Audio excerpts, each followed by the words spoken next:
Alright, so I figured I'd do a part 2 to the reaction to the Jets game. And first of all, I meant every word I said in the first video. And you ask, where am I going? I'm going to Taco Bell because that's the only place that makes me happy. You know this. I'm so pissed off. It's not even funny. But yeah, I meant everything I said in that first video. The Jets won't be a good team for the next 2 decades plus. They suck. I mean, they're ran horribly, coached horribly. They can't get anything right. And now they blow the #1 overall pick, beating the Rams, which the Rams are a good team, but you don't listen. If you lose out, if you're 0-13 or whatever they were, you have got to lose out. That's a franchise quarterback sitting there at #1, and not only that, voice crack. You get the #1 pick, you're calling up Eric Bieniemy or somebody like that, a nice hot shot coach, come in and turn things around, saying, "Hey, here's the #1 pick. Here's Trevor Lawrence. He's multi-time national champion, or not multi. What is he? Does he have 1 or 2 championships? I don't even know." But franchise-changing quarterback, and you bring in a head coach right there. That's how you kickstart a new era. And no, you blow that because you're a horrible franchise. And now you have the #2 pick, and I guarantee you, because this team is ran so horribly, they're going to keep Sam Darnold. I guarantee you they're going to keep Sam Darnold, where they could sit there and take Justin Fields, #2. And you know what? All these Jets fans I've been listening to talking about what quarterbacks they want, all it is they're saying, "Oh, Justin Fields is horrible." He's had 2 bad games in his life. And you know what? You think he's horrible? Watch the war that happens on New Year's night. Watch the war that Trevor Lawrence and Justin Fields have. No matter who wins, both of those quarterbacks will absolutely go to war with each other. And you're going to see what Justin Fields can do. And you're going to see what Trevor Lawrence can do. And you know what, Jets fans? Kiss that goodbye. Because your organization is ran so horribly that they're going to keep some bum quarterback who wasn't even that great in college, who sucked his whole career in the NFL. Best game of his career was today against a terrible Browns defense, and Sam Darnold. So congratulations, and you're going to build around him. No coach is coming to New York for Sam Darnold. Are you kidding me? You have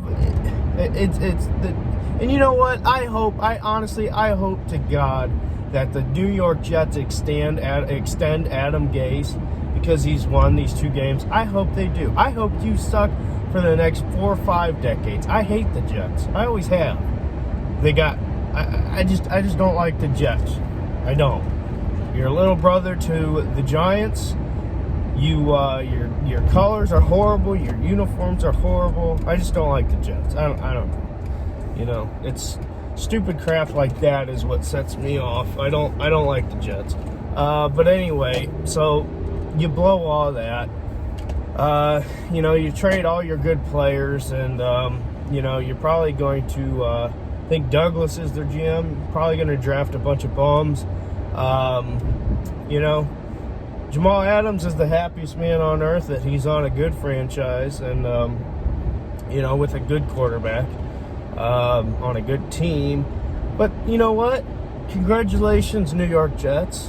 You beat a Browns team who got screwed out of having their left tackle, all their receivers, 2 starting linebackers. The Browns were playing with practice squad wide receivers. And the one was actually playing pretty good, whatever his name is, 84, I think. You know, it's ridiculous. The offensive line was horrible today, because you had the best right guard in the league right now. I'm not saying he is, but I'm saying he's playing like it, in Wyatt Teller. Your starting left tackle. I mean, this Browns offensive line looked like last year. It was horrible. And, you know, Baker did not play great. He had moments where he was all right. drops. Everybody's dropping the ball. And you know what? Harrison Bryant, you look very promising. I thought you were great. You look like an absolute bum. And you know what? I was saying trade David Njoku, you're the future. I don't think so anymore because you suck. Defense played horrible. Shout out to Andrew Sendejo for giving us hope, as much crap as we give the guy. It was nice to see him make that play there at the end. Cody Parkey, I hope you get cut before you even get on the plane. You are horrible. The Browns always have to get kickers. Always have to get kickers. I'm telling you, just how many years ago it was Greg Joseph, and then it was what's his name, and then we had Cyber. Cyber sucks. Now we got Cody Parkey, and now he went from being perfect to hitting the crossbar every time he kicks a field goal. I don't understand it. You get paid, and I understand field goal kicking is not easy. We assume that everybody's automatic. It's not how it works. But it's amazing how you can be so bad. Not even be so bad. He was great, and then he just sucked. The refs, I thought, were horrible today. Not blaming the refs for this loss, but that call on Baker, that was a late hit or whatever, that was stupid.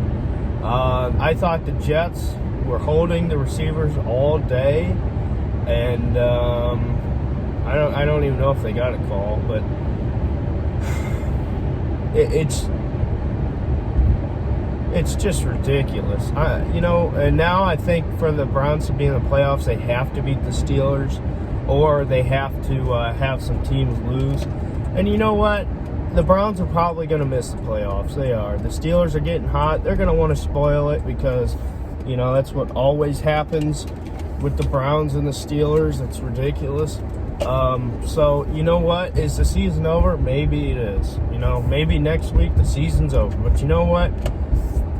Andrew Berry, you have got a lot of work to do on that defensive side of the football, because those bums that you thought were good enough to play with this year absolutely suck. So, figure it out. That was embarrassing today. And you know what? There's no reason why we shouldn't have been able to play with our guys. So, that's it. Bye.